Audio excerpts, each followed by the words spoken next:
Washington Journal continues. Michelle Malkin, in your new book, Sold Out, what happened at Disney? Disney workers were summoned into this meeting room. A lot of them had just gotten off of a project where they performed with excellent skill. And a lot of them assumed that they were going to be rewarded somehow. And it was a horror story that no Hollywood writers could conjure up. In this case, the reality was so much worse than anything that they could have imagined. They were informed that they were going to be laid off, but even worse, and this is something that has been repeated over and over again in American companies over the last couple of decades. It's been sort of like the dirty little open secret of the information technology industry. They were told that they were going to be forced to train their cheap foreign replacements from India as a condition of receiving any kind of severance pay. This is not some sort of aberrant outcome of our current immigration and entrance policies. It's actually built into the law that created the H-1B specialty worker program. And we blow the lid off, my co-author and I, in our new book, and I think that it is, and we have been told, and it's already been written in a Computer World Book Review, that the timing of the book is very fortuitous. I think in some ways providential, at a time during an election cycle when these issues are finally coming to the fore, and where there is now a growing awareness of this practice and the devastating impact that these policies are having on the best and brightest workers in America. Well, your co-author is John Miano. He's also with us. He's with the Center for Immigration Studies as well. Mr. Miano, how does the H-1B guest worker program work? Well, the way it works is that actually it's a three-step process.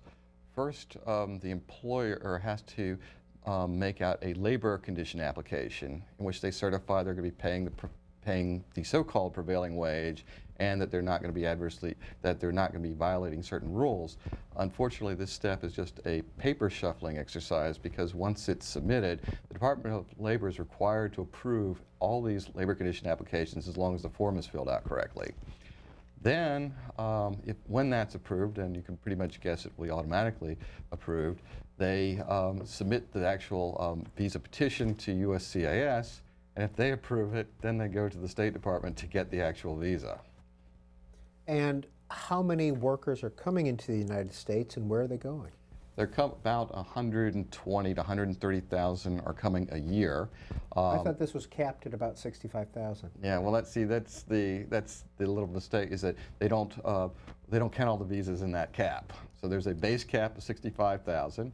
There's an additional cap of 20,000 for U.S. graduates, and unlimited for people going to academia and research. And the reason why they say do it that way is because you can say, oh, we've been capped for all these years. Well, in reality, the number of visas has more than doubled since the 1990s. In your book, Michelle Malkin, you write, the manufacturing of a crisis, there is no STEM shortage. We repeat, there is no STEM shortage. STEM, of course, being science, technology, engineering, and math. This is one of the keystone issues of the entire debate over the last 25 years. This month, November, actually marks the 25th anniversary of the creation of the H-1B program. And all along, there's been this underlying premise on the part of both big business and big government cheerleaders for the program, that we need to bring in we need to have this huge pipeline, and it needs to be increased. And in some cases, many of these political crap weasels, as I call them, that's what the subtitle is of the book, the bipartisan beltway crap weasels in Washington, who cut all the backroom deals to do things like what John said, to have the unlimited number of people coming in under the H-1B program who are hired by academic institutions and research institutions. And it rests on this presumption that there are not enough American high-skilled workers doing this job. And we trace the history of a lot of the advocacy research, much of it which was born inside the government bowels, to bolster this claim that there were not enough native-born and legal permanent residents already here to fill these jobs. And it's not true, and the fact is that outside of sort of the DC front groups of lobbyists, this constellation of lobbyists and special interests that always masquerade by these patriotic names. We have a chapter in the book called Legion of Doom, where we basically catalog where these people are coming from, where the money is coming from, and we highlight a lot of the shoddy advocacy research they're doing. But when you look at independent academics, people who don't have a vested interest, people who are nonpartisan, it's clear from all of the economic evidence, just simply looking at wages in this country in these particular sectors, that there is no shortage. And in fact, we've had a lot of data come in over the last couple of years that indicates that you've got millions, 11 out of some 15 million Americans who have these so-called STEM diplomas who aren't able to find work because they're undercut and underpriced by these H-1B visa holders. The numbers are going to be up on the screen if you'd like to participate in our conversation with Michelle Malkin and John Miano, co-authors of Sold Out, How High-Tech Billionaires and Bipartisan Beltway Crap Weasels Are Screwing America's Best and Brightest Workers. Michelle Malkin, my guess is that crap weasels was something that you put in the title of this book. Yeah. What is a crap weasel? Look, it represents this creature in Washington, an elected official who says one thing to get elected and then turns around and not just does another thing, but completely betrays the base of voters who sent them there in the first place. And well, that pretty much covers 99.99% of Washington, doesn't it? Exposed how Beltway crap weasels cooked up the Gang of Eight's comprehensive immigration reform. Everyone in Washington pretends to agree America's immigration system is broken and needs to be fixed. John Miano. Well, it's interesting that you mentioned that because somehow we've been sold that this bill would actually reform the immigration system. In reality, comprehensive reform didn't reform anything. And that's how essentially Washington works, that they've distracted the public by creating a bill that doesn't reform immigration, calling it immigration reform, so there's absolutely nothing out there to reform immigration. And one of the obvious examples of that is the bill that created the current immigration system in 1952 was 120 pages long. Comprehensive reform in 2013 was 1,198 pages, and that wasn't 1,198 new pages, that was 1,198 pages on top of the 120 pages and on top of everything added over the decades. Okay, got two articles here that I want to push back just a little and get your view as an immigration lawyer and somebody who is with the Center for Immigration Studies. First of all, here is Debunking the Myth That Immigration Harms America. This is put out by several groups, including National Association of Manufacturers, U.S. Chamber of Congress, FWD-Forward.us, sponsored by Facebook, CTA, used to be CEA, the Consumer Electronics Association, etc. Myth: lowering the number of immigrants would free up jobs for American workers. And they say, fact: immigration helps create jobs for American workers. Where's the evidence? I mean, anyone can just say that. I mean, immigration itself isn't just going to create a job. There has to be other factors as well. Such as? What is the type of immigrant? I mean, if you import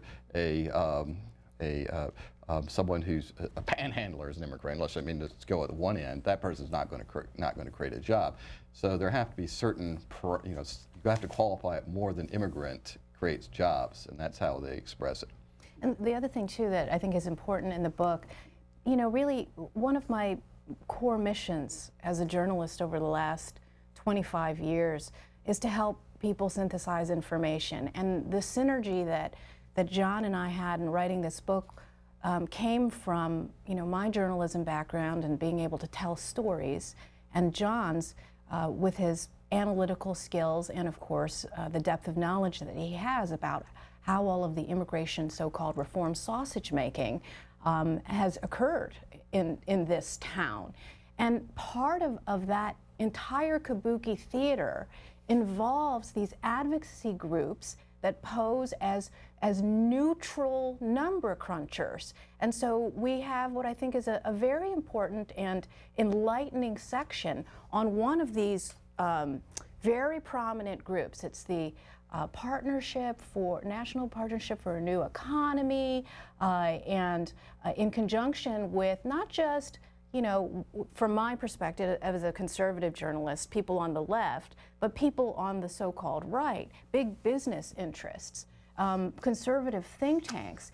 And they come up with it, they just pull these figures out of the air and then have them regurgitated by Bill Gates or Mark Zuckerberg, and they march up onto Capitol Hill, and not only do they claim that there's a tech worker shortage, but they also say that H-1B actually magically creates some random multiplier of jobs, 10, 20, 50 times, and it really takes even just a basic knowledge of things like, yes, regression analysis. I know your eyes are glazing over, but it's important to understand how they cook the books.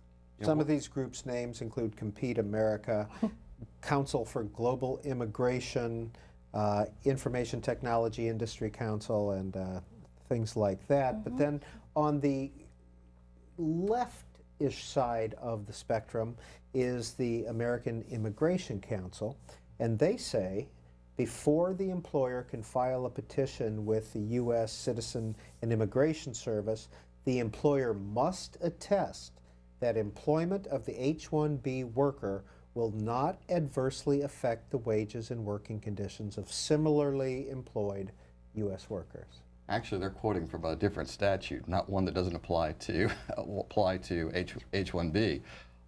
That's 8 U.S.C. A5A, which the government claims does not apply to H-1B.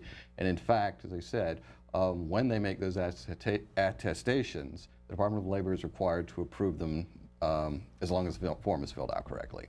Yeah, this is just part, again, of the entire smokescreen that goes on, because they assume that your average ordinary American doesn't have time and is not interested in knowing the distinctions between a labor certification application and a labor condition application. And so it is part of the big fat lie, and we bust all of these myths in a chapter on all of the talking points that you always hear, that somehow American workers are protected. Not only with regard to so-called non-displacement clauses, but with recruitment conditions as well. And it turns out, of course, that many of these things that they claim protect the entire class of American workers only apply to a tiny, teeny, tiny, tiny amount of businesses in this country. And then for the businesses that they do apply to, of course, they've got all the lobbyists in the back room trying to make sure that their special preference or special loophole is built into, oh, I don't know, the Gang of 8 bill and it's 6,000 pages or whatever it is. Well, let's take some calls. Let's get our callers involved. The book is called Sold Out. Michelle Malkin and John Miano are the co-authors, and Steve is calling in from Phoenix on our Democrats line. Please go ahead, Steve. Good morning, and thank you for C-SPAN. My question is to both guests. I'm not trying to beat up anybody, but the question is, what is the surprise? It's all about capitalism. Capitalism is about gathering market share. It only seems reasonable to me that in the desire to lower the prices, we're going to get the lowest price labor. It works so good with a pallet maker and a forklift driver. Why not work up the chain? And that's my question.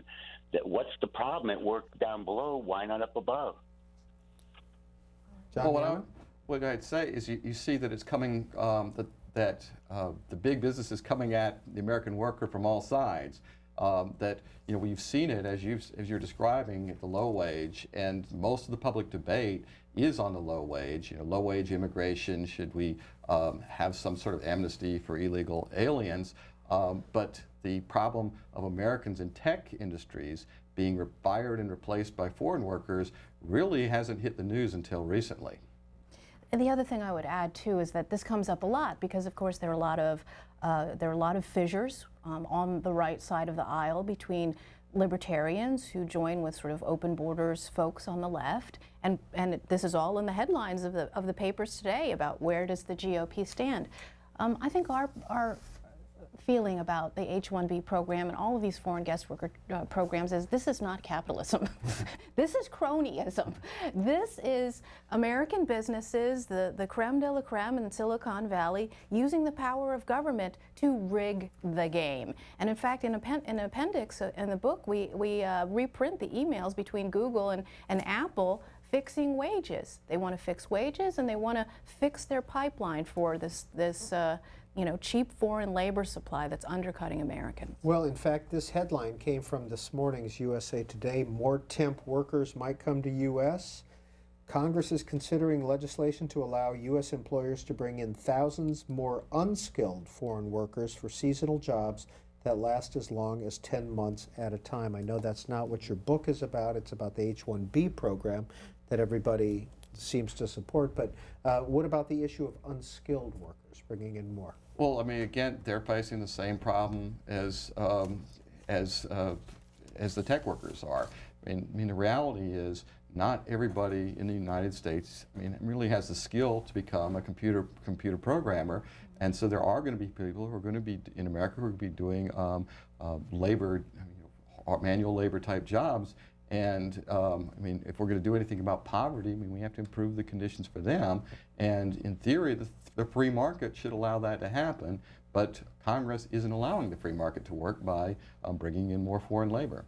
We already have 66,000 visas that are issued for non-agricultural season workers, and another 117,000 every year for ag workers. And in the same way that these tech companies are always caviling about a shortage, you also hear that in the agricultural industry as well, and it's just as suspect. I saw an article just recently in a newspaper where the writer was saying that paying someone $13.59 was an absurdly high wage.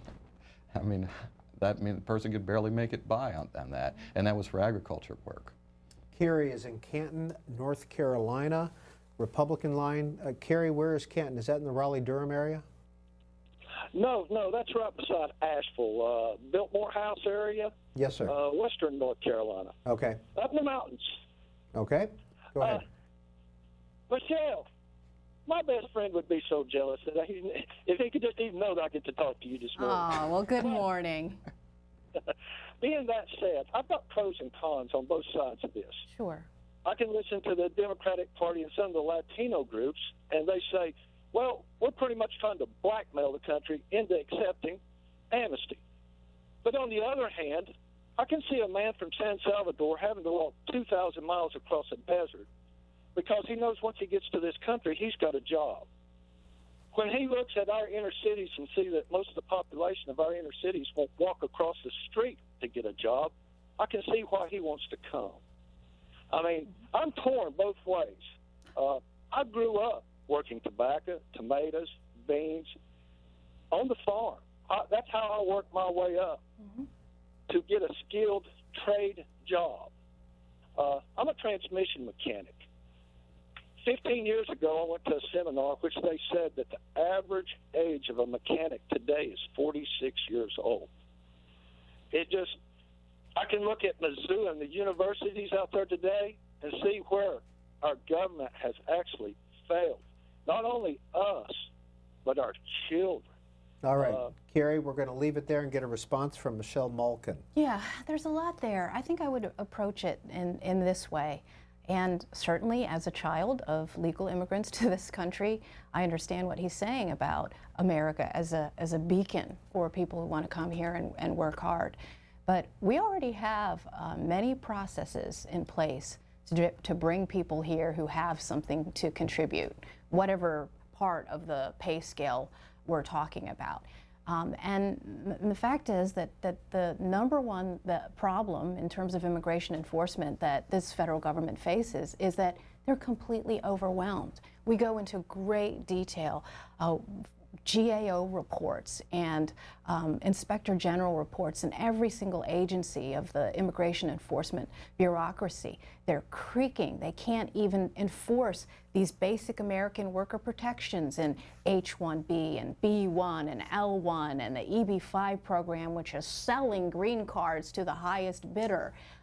Let alone the problem, the ongoing problem of the illegal immigration situation. And so not only do we have to fight this compulsion that both parties have, and I think that's one thing that's really distinctive about this book is we go after Republicans probably even harder than the Democrats, and it really does transcend all of these party lines. The inability of the federal government to do its basic duty. Every single one of these immigration and entrance programs should put American workers and American citizens first. Their public safety, our national security, and our economic security. I want to show some charts from Bloomberg Business, and John Miano, you'll be able to see them right there. Here's a cluster of skilled foreigners. It says that in total employment, 22% of the Raleigh-Durham, North Carolina area is, for skilled workers, is held by H-1B visa holders. It says that most of these folks come from India. You can see there that the vast majority of H-1B employees come from India, and then China is next in the line. And then who is employing them?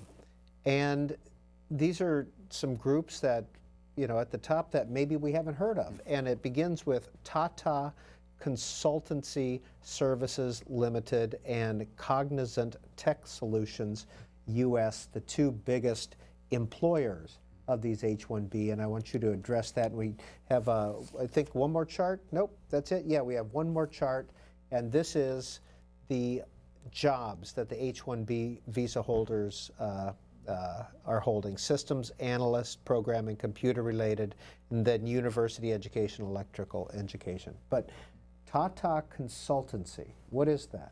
Tata Consultancy is a division of Tata, which is like India's Mitsubishi, but they are in the business of moving jobs out of the United States to India. And so what we've seen, what the H-1B program has done is created the business of importing foreign workers and moving jobs overseas. So what Tata will do is bring in a few people into the United States, like five or six, to then send 30 jobs overseas. So you'll see 5 or 6 people in the United States on an H-1B visa, and then there'll be about 30 Americans that lost their job, and the rest of the business going to India. William is calling from Minneapolis. William, you're on the air, independent line.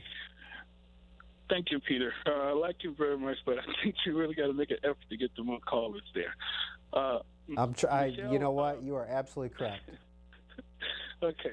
I like you, though. Michelle, I don't usually agree with you on things, but I have to agree with you on this. I like to think I live in the H-1B capital of America, which is Minneapolis, and we have Target Corporation and Best Buy here, and all their employees in their engineering, quote unquote, called engineering, is all Indian. And they overstay their visas, and they never go home. I mean, that's never even addressed in immigration.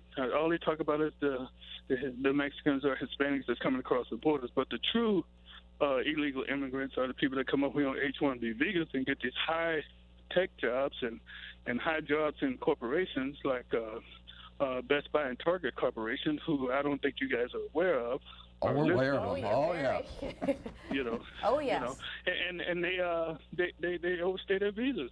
All right, we got the point, William. Thank you. Who wants to answer that? I think probably a little bit of both of us, but of course in Minnesota you've got Senator Amy Klobuchar there, who is the co-sponsor of legislation on Capitol Hill that would greatly expand the number of these H-1B visas. And he hit on exactly something that is the theme of the introduction of the book.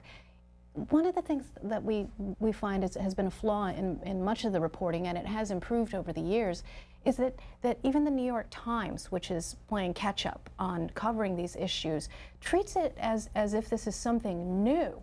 When, as we have emphasized, This idea of bringing these people over here, making American workers train them, and then watching these American workers have to see these replacements go back to their home countries carrying all the knowledge that they imparted with them as a condition of receiving severance has happened at Disney, Southern California Edison, Cargill, Harley-Davidson.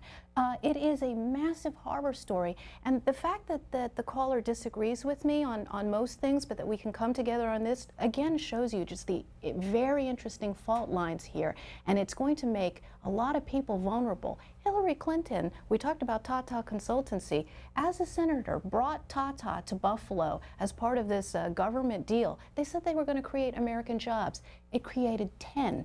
Meanwhile, in the back door, Tata was petitioning for 1,600 H-1B visas. Where's the democratic outrage of that? The party of the people, the party of the workers.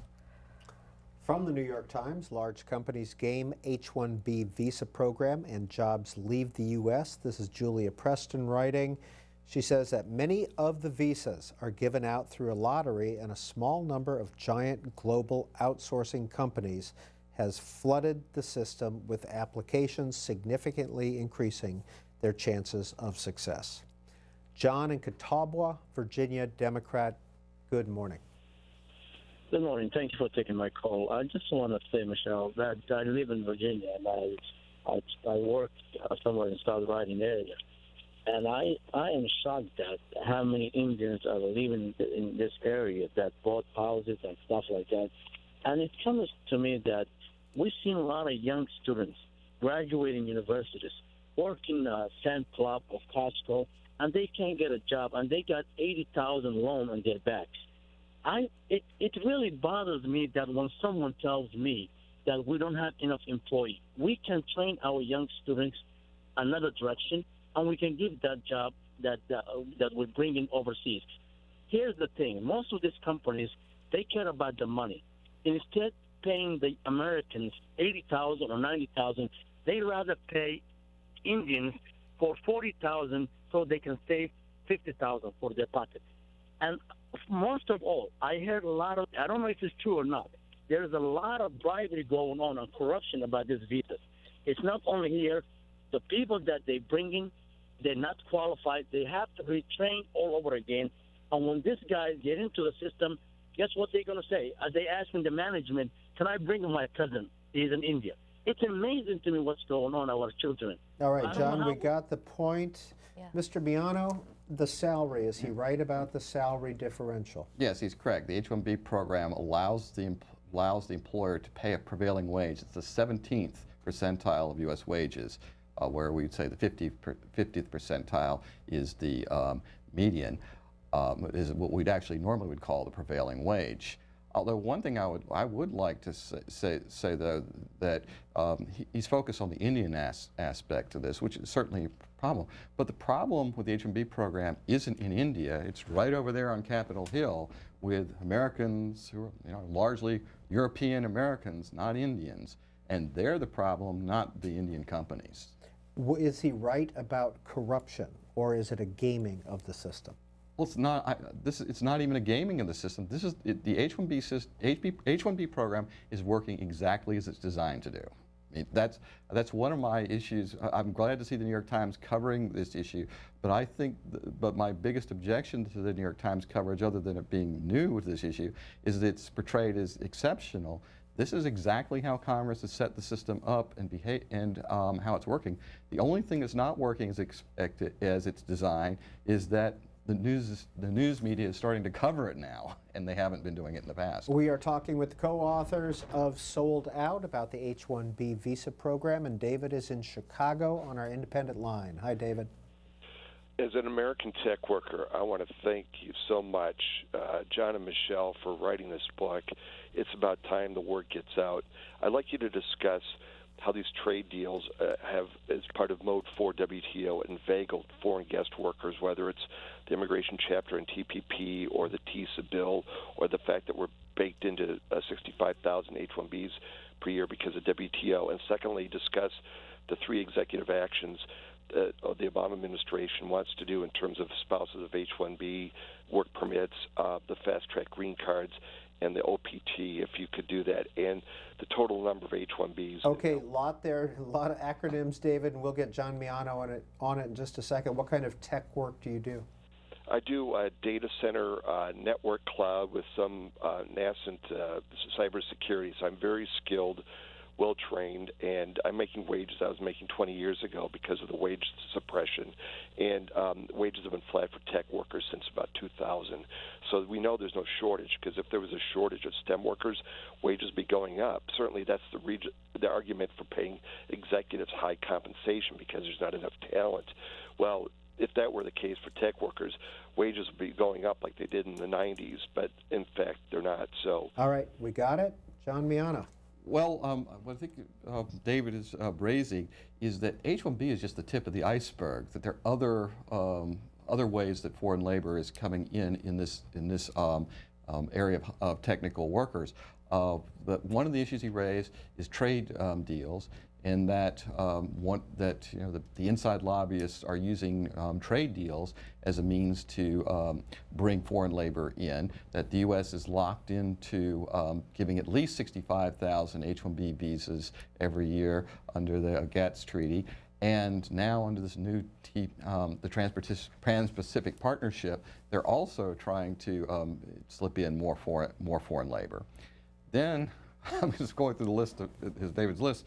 The other thing we could add is that there are executive actions going on. Obama this year started allowing spouses of H-1B workers to work. Industry lobbyists sought that in the hopes that they can eventually turn H-1B into a twofer, where they can get both spouse and get the both spouses to work on a single visa. Another one we have is what's called the Optional Practical Training Program, which is a student visa. In 2008, Microsoft came to the Department of Homeland Security Secretary at a dinner party with the idea of using student visas as a means to get around the H-1B quota. And DHS worked in absolute secrecy to produce the regulations, and the public didn't even know that these were being considered until DHS put them out without notice and comment. And so essentially we had this situation where Microsoft was telling DHS to do regulations, they just did it and dropped it in. And I've been involved with that because I had a court case that got those regulations set aside. But the Obama's administration's response to that was, oh, well, let's just make the student put out new regulations and let them work even longer. So I've hit on several, and I haven't even hit all the different ways that are being used to admit foreign labor here. But they are detailed in Sold Out. Gene is in Dublin, Virginia, Democrat. Hi, Gene. Good morning. Thanks for C-SPAN. I like to relate two things and get a comment. First one is I'm a refugee from the Big Blue Oval up in Dearborn, and when I was looking for a new engineer for my group, I went to my HR person, and all I got was H-1B visa people. Now, I've worked internationally most of my life. In fact, if I was still working, I'd be in Brazil this weekend. But so I'm far from xenophobic. I went to my HR person and said, hey, here in Dearborn, we are surrounded by universities that are minting out pretty good little engineers. Can we find at least one American? To which I was told, quote, H-1B visa people work between $9,000 and $14,000 a year cheaper, so that's who we hire. The other issue is I now have graduate students who are showing me emails from IT companies that are literally based within miles of where you guys are sitting, one of them being Tyson's Corner. And in the email it says, quote, come to work for my IT company, and I guarantee you will be accepted at one of these two universities. And if you look, and that one of them is based also in Tyson's Corner, and if you look at them, they're unaccredited universities. Basically what they're doing is using the student visa system as a scam to get around the immigration workers and get IT workers in the companies. And by the way, this IT company, I did a little research because I do policy work. My undergrad's engineering, but I do policy work. And this company has government contracts.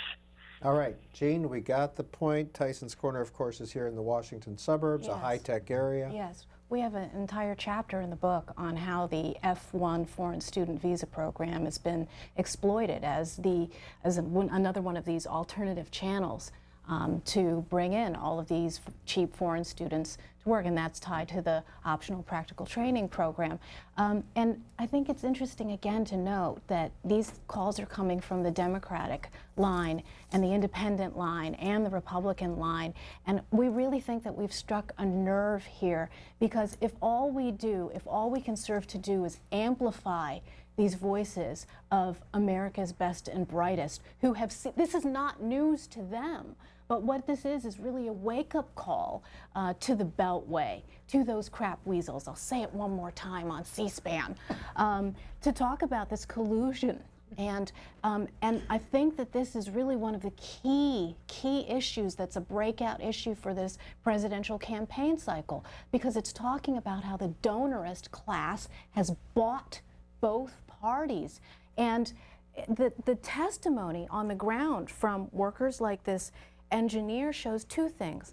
Not only are these American workers being devastated, but of course all of the H-1B visa holders who are used essentially as indentured servants and are being exploited as well needs to be shown too. And so we have a whole chapter on that. Very perverse practices, and they call them names like handcuffing and body shopping, and really, of course, sabotaging the original intent of the program in the first place. Michelle Malkin, is there any relationship between this book and your earlier book this year, which was on innovators and American manufacturers? That is a really good question, and the answer is yes. In part, I'd been thinking about delving into this issue for a long time, because of course my first book was in 2002 was Invasion, which was about the illegal immigration aspect, and all along I had wanted to get here, and it really was just providential that the two of us were able to get together on this.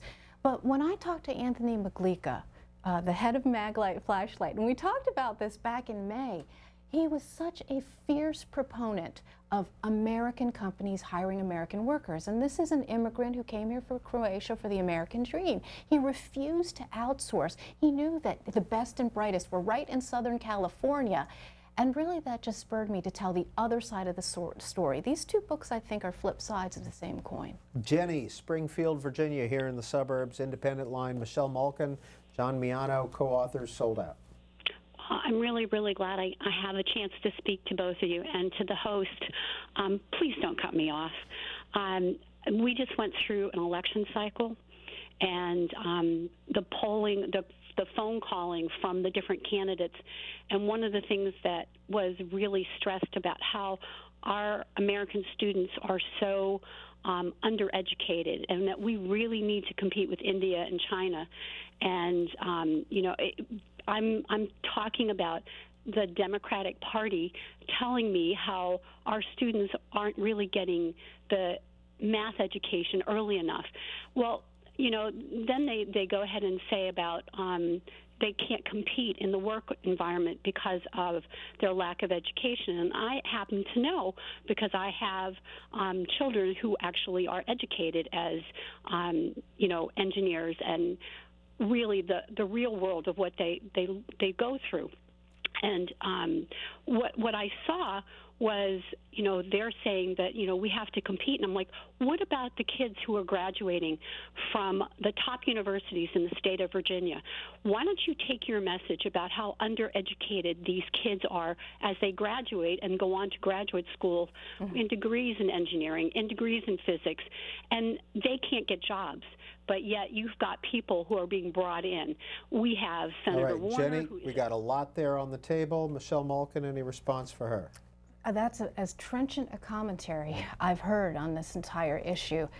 More trenchant, of course, than anything you'll hear from most of these candidates who continue to buy into the myth of the American tech worker shortage, and at the same time are doing the bidding of these companies who want to staple green cards to every foreign student visa. And even among the candidates who are sounding the sanest on this, Donald Trump, for example, we point out that he's got a terrific immigration reform plan, not only on illegal immigration and the southern border, but also with regard to H-1B, the most detailed the most detailed we've seen. He consulted with someone who we think has his head screwed on straight more than any other in Capitol Hill, Jeff Sessions. But even Donald Trump has sort of paid lip service to this American tech worker shortage and talked about the need to import untold numbers of these foreign students. There's another aspect of the education part of this too that we delve into in the donor chapter, because you have Bill Gates wanting to open up the floodgates to H-1Bs, and with another side of his tongue, talking about how we need Common Core. And Common Core, of course, supports the myth that there's an American tech worker shortage. And in the meantime, what is it really doing? A lot of the independent academics who were behind the scenes here in DC, where all the backroom deals were cut on that racket, say that all it will do is lower standards, particularly now in math and science, which they're working on. So in essence, he would take this Common Core scheme, which he's poured hundreds of millions of dollars into, and actually put American students at the disadvantage that they're not at now. From your book, Clinton Foundation donor and corporate mogul Donald Trump vaulted to the front of the GOP pack and the top of the polls in 2015 by spotlighting brutal crimes by illegal aliens against Americans. But while vowing to build a Trump wall on the southern border, the Celebrity Apprentice star also espoused a path toward legalization for illegal aliens he deemed outstanding, a path to citizenship. In other words, that sounds a lot like the amnesty path of his rivals. Linda's calling in from Knoxville, Democrat. Hi, Linda. Hi. I'm another liberal Democrat who never thought I'd be agreeing with Michelle Malkin about anything, but on this one, we do. Yes. There was an episode of The West Wing about this in the mid-2000s that dealt with H-1B visas, and it also fingered Congress as the villain. There's so many things here. I'm a high-tech worker. These people who are coming in on the visas are victims too. You mentioned that a little bit earlier, right after I called. And these people, what they want more than anything is to stay. They have to be here. So this makes them ripe for all kinds of exploitation. The salaries that they are purported to be getting, they don't get those salaries. Half of that is skimmed off by the agencies they have to go to on the way here to get here. And if they make any kind of waves about it, don't pay it, they never get a chance to stay or to come back. Linda, what kind of work do you do? I don't really want to tell you. Then you don't have to. Don't worry about it. Let's get a response about this agency issue from John Miano. Well, they said that most of these companies are coming through, most of these aliens are coming through companies that are in the business of importing workers and basically taking a cut off the top of the salary. I mean, that's not the way the system is supposed to work. But one of the things I'd like to say we have a liberal Democrat here, and we've had conservative Republicans speak. This is an issue that essentially everyone in America agrees to, except in a small elite, and yet, while liberals, conservatives, moderates all agree that Americans should not be replaced by foreign workers, most of the presidential candidates right now support replacing Americans with foreign workers. I mean, it's shocking. And actually, of course, this is broken out into the open now, and we'd like to think that part of it is sort of the sold-out effect of the open warfare that you have between Cruz and Rubio over issues like this. Cruz is rightly attacking Marco Rubio for all the water that he carried on the Gang of Eight bill. And then, of course, Rubio points out, as we did in the book, that until recently, Ted Cruz had supported the quintupling of the H-1B visa program.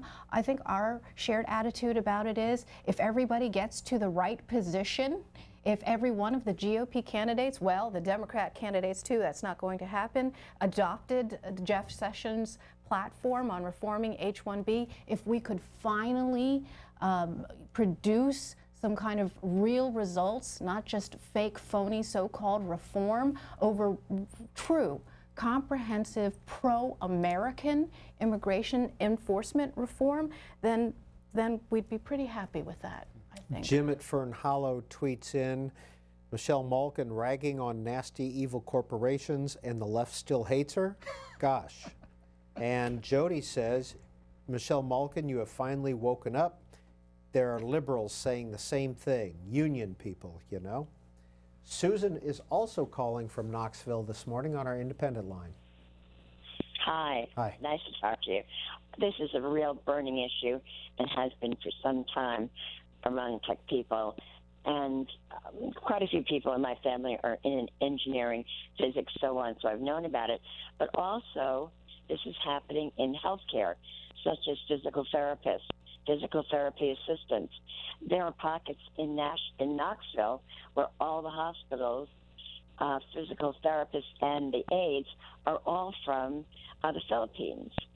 Yet I know two families whose girls have gotten out of physical therapy school, which now takes a master's degree, and can't get a job. So this is true in so many industries, and it's so detrimental to the United States. It really needs to be a big issue. Either of you? Well, like I say, that H-1B is primarily used in the tech industry, but it is used in all industries as well. And as you say, physical therapists is one, doctors, even accountants. So the damage is very widespread. Yeah, and teachers too. We actually have a section in the book that talks about that. And you know, a fun fact about H-1B, you know, it's sold on Capitol Hill as, you know, for these bright specialty workers who are entrepreneurial, who are going to come here and create new businesses. You'll hear this propaganda from the H-1B promoters on both sides of the aisle all the time. And yet it covers things like supermodels. And there's an interesting special interest story behind that too. Sold Out is the name of the book, and Donald is in South Bend, Indiana, Democrat. Yeah, I'm sitting here watching this, and I'm just skeptical of Ms. Malkin's. I don't know. I'm just skeptical. I mean, I've seen you talk a lot of times on Fox News, and I don't know what to make of all this. Now, okay, primarily the reason why I called is because, well, what do you expect? I mean, that's capitalism, as you and your friends on Fox have been trying to tell us in labor, that if a company wants to come in, I mean, if they want to hire somebody at a low cost, I mean, labor is cost. You know, forget about their people and everything. They have families. They don't care. It's about cost. So now that it's happening to people who are working, and don't get me wrong, you know, we need programmers and et cetera, people with white-collar jobs and careers. But now that it's happening to them, well, you know, hey, you know, welcome to my world, you know? Mm-hmm. So. Well, a couple of things.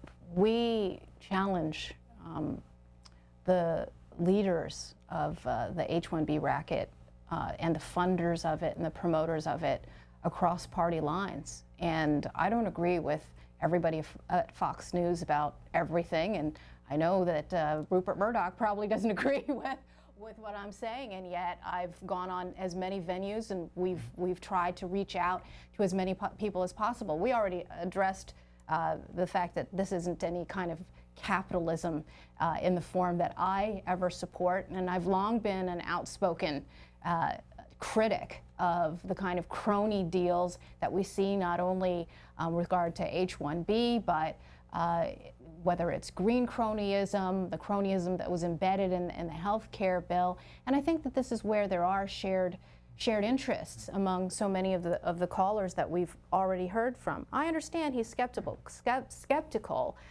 He thinks that I have an agenda, but the fact is, as a journalist who's been out of the closet as a conservative for 25 years, you can take my biases and judge them against the evidence in the book. Just judge the evidence. We cite everything. We urge everybody to do their homework, not just the journalists here in Washington who should be covering it better, all of those campaigns out there that are crusading for the American dream and the American worker, but it's important as a functioning of a healthy republic that citizens be informed, and this is our educational and evangelical mission.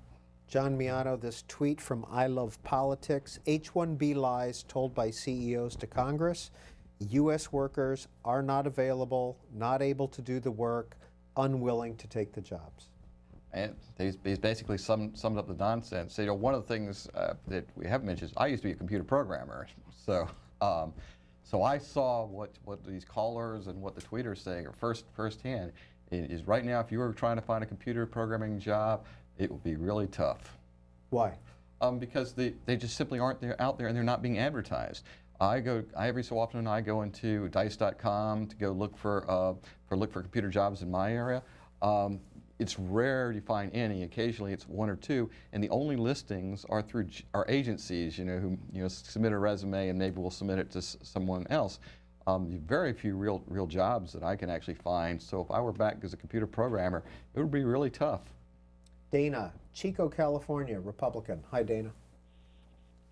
Yes, your guests have done a really good job of explaining the problem, and it's an eye-opening thing for me to know about all this.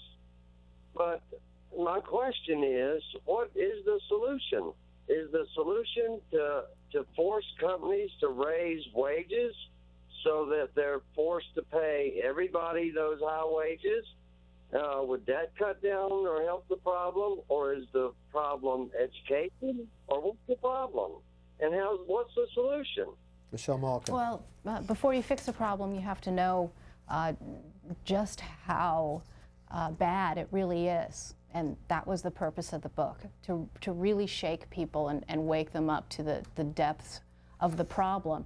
And we have our own comprehensive immigration enforcement reform plan. It's the very, very last section of the book, and it takes a comprehensive look at what needs to be done on many, many levels.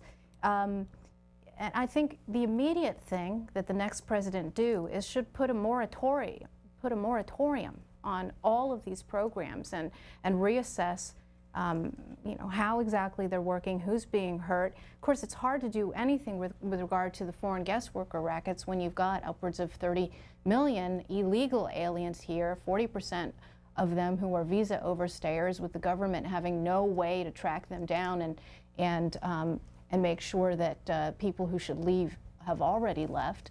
And then John can address some of the reforms with regard to H-1B, but the problem of dual intent is one of them, and making sure that the prevailing wage is actually the prevailing wage. Well, the caller was asking what he could do, and I said the first thing is to be informed. And one of the things about doing the book is you can explain things that I could not possibly explain on this show. For example, we talk about how regression analysis is used to come up with these bogus statistics about each H-1B visa creating a job. That's one or two college lectures.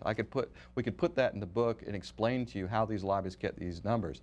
So from the book, and this is a shameless plug, I guess, but you can get informed about what's happening and understand the whole scope of the problem. And then once you know the problem, vote. If you're find out where your congressman, where your senator stands on these issues, and if your senator and congressman support replacing Americans with foreign workers, vote them out. And call your congressman, write your congressmen and senators, let them know you don't support replacing Americans with foreign workers. Same thing with presidential candidates. Let Rubio and company know you do not support replacing Americans with foreign workers. And from Sold Out, a quote by former Representative Tom Davis on Big Tech's push to eliminate H-1B caps altogether. Quote, "This is not a popular bill with the public. It's popular with the CEOs." And Jim in Lodi, Ohio, on our independent line, you're the last caller for our guests. Well, thank you. Good morning to all of you. I never realized really how big the problem is, but it's very personal to me, and I believe that she's right, Michelle, that both the immigration laws and these problems that you brought out here are they're interrelated. And the reason is my wife is an immigrant. She stood in line, and she came from Korea. We got married, and I had to wait for her for 2 years to be able to get here. And she finally became a citizen, and we had 2 daughters. And one is now she was a high up graduate at Purdue as an engineer. She's 30 years old now and gone back to nursing school because she can't get a job that she'd like to have with her degree. My other daughter is international politics and journalism, and right now she's working on computers because she can't find what she would like to do. And I knew there's a problem, but I never realized just how bad it is. But all right, Jim, thank you very much for calling. Final word from each of you. John Miano. Well, I would say that this book describes a problem that essentially everyone can agree on, and I hope not just from the intrinsic interest in promoting the book, but this is an issue that's been near and dear to my heart for 20 years. And so this has been a labor of love to get it out to the public, so you can see what I've been fighting for 20 years. And I hope that you'll read it and will join the fight with me.